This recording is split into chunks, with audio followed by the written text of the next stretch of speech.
तीन टकली बहुएं। शांति की आदत थी, वो सभी का बहुत मजाक उड़ाती। एक दिन उसके दरवाजे एक साधु बाबा आते हैं जिनके बाल लंबे लंबे होते हैं। बेटी, बाबा भूखा है, कुछ खाने को दे दे।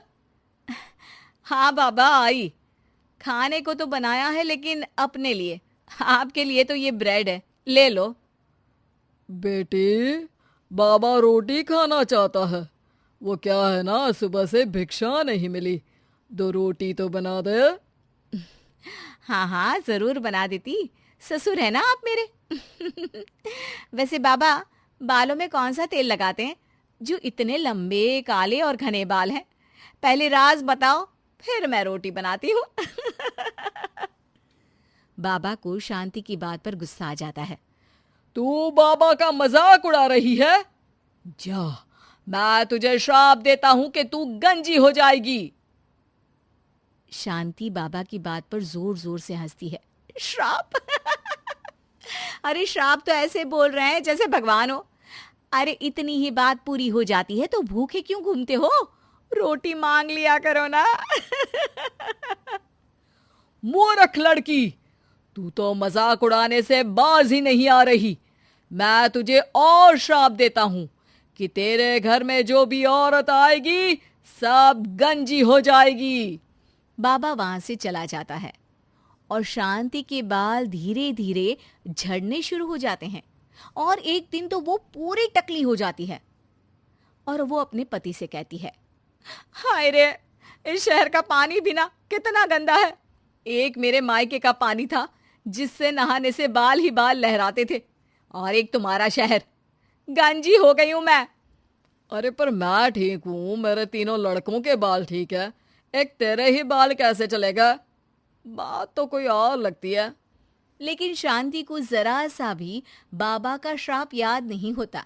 खैर, दिन बीतते हैं, शांति को विग लगाने की जरूरत पड़ जाती है और एक बार पड़ोसन आती है। अरे शांति, तेरे ना तो सास घर में ना ससुर, क्यों सारा दिन सर ढकी रहती है? इतनी संस्कारी तो तू है नहीं। हाँ, अरे क्या बताऊं, पूरे बाल झड़ गए, टकली हो गई हूं मैं, टकली।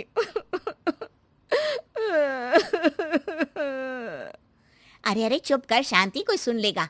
एक काम कर, वो डॉक्टर बाल है ना, उनके पास चली जा, वो तुझे आर्टिफिशियल हेयर लगा देंगे, फिर तो पहले से भी बहुत अच्छे बाल लहलाएंगे तेरे सर पर। शांति डॉक्टर के पास जाती है। डॉक्टर उसे हैरानी से देखता है। क्या हो गया डॉक्टर साहब, कभी टकली औरत नहीं देखी क्या? अरे देखी तो है, लेकिन इतनी टकली नहीं देखी। इतनी टकली से क्या मतलब है? टकली तो टकली होती है ना। अरे नहीं नहीं बहन, मैंने अपने 30 साल के करियर में ऐसी टकली नहीं देखी। अरे ठीक है ठीक है, पहले मेरे सर में बाल उगाने का कितना लगेगा ये बताओ। डॉक्टर सर देखते हैं और कहते हैं, ना जी ना, कुछ नहीं हो सकता, आपके सर पर बाल उग ही नहीं सकते, अंदर तक बंजर है जी आपका सर।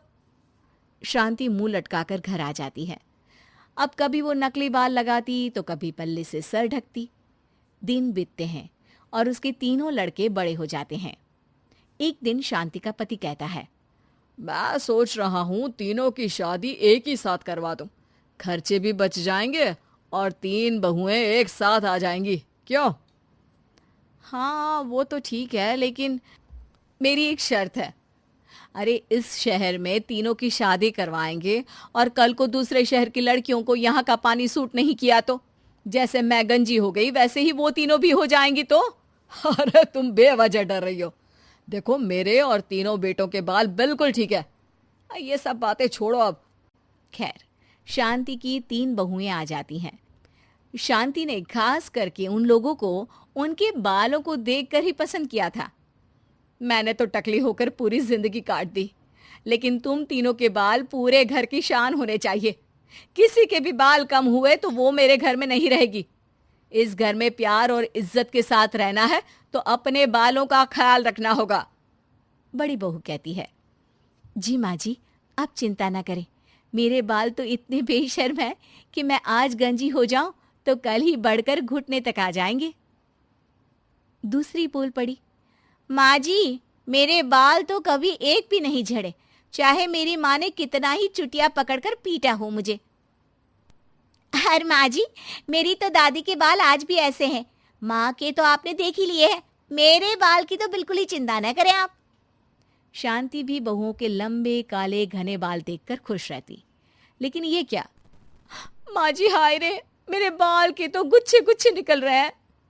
शांति हैरान रह जाती है कि ये क्या, पर फिर भी बाबा की बात उसे याद ही नहीं आती कि इस घर की किसी भी औरत के सर पर बाल नहीं होंगे। ऐसे ही दूसरी और फिर तीसरी बहू के बाल भी झड़ने लगते हैं। शांति सर पकड़कर बैठ जाती है। अरे शांति, क्या हो गया? अब क्यों परेशान दिख रही हो? अरे क्या बताऊं, पहले मैं टकली हो गई, अब मेरी तीनों बहुएं भी टकली होने वाली है। देख शांति, अब तो मामला कुछ और दिख रहा है। कहीं कभी किसी ने तुझे कोई श्राप तो नहीं दिया? अब शांति का माथा ठनकता है और उसे वो बाबा याद आ जाते हैं। अरे हाँ हाँ, वो बाबा आए थे 20 साल पहले। फिर शांति उसे सारी बात बता देती है, लेकिन उसके 2 ही दिन में उसकी बाकी की तीनों बहुएं भी गंजी हो जाती हैं। हाय रे, पापा ने कहा शादी करवा दी, मैं तो गंजी हो गई। ये सब सासू माँ को मिले उस श्राप के कारण है। और कैसे हम लोगों को बोल रही थी बाल नहीं तो घर पे रहने नहीं देंगी। अरे केस कर दो ऐसी औरत पर। तीनों टकली बहुएं शांति के पास जाती है और उसे भला बुरा कहती है। माफ कर दो, क्या करूं अब मैं? तभी वहां पड़ोसन आ जाती है। मुझे उस बाबा की कुटिया मिल गई है, कल सुबह तुम चारों तैयार रहना। अगली सुबह चारों पड़ोसन के साथ बाबा की कुटिया पर जाती है। ये टकली औरतें कहाँ मेरी कुटिया में घुसी आ रही हैं? बाबा जी, आप तो ज्ञानी, परम ज्ञानी हैं, फिर क्यों हम लोगों का मजाक उड़ा रहे हैं? ये शोभा नहीं देता आपको। तो क्या तुझे शोभा देता था, जो आज से 20 साल पहले तूने मेरा मजाक उड़ाया था? बाबा मुझे माफ कर दो, मैंने तो जैसे तैसे जिंदगी काट ली, लेकिन इन बच्चियों का क्या कसूर है? मेरी सजा इन्हें ना दे। लाख मिन्नतों के बाद बाबा कहते हैं, ठीक है, मान लिया, लेकिन आज के बाद किसी का मजाक उड़ाया तो? नहीं नहीं बाबा जी, मैं तो किसी का मजाक नहीं उड़ाती हूँ, मेरे तो संस्कार ही ऐसे नहीं है। हाँ बाबा जी, किसी ज्ञानी बाबा का मजाक उड़ाना तो बहुत बड़ा पाप है। तीसरी भी बाबा से माफी मांगने लगती है। बाबा, मैंने अपनी पूरी जिंदगी ऐसे ही निकाल दी है, प्लीज अब मेरे बाल भी मुझे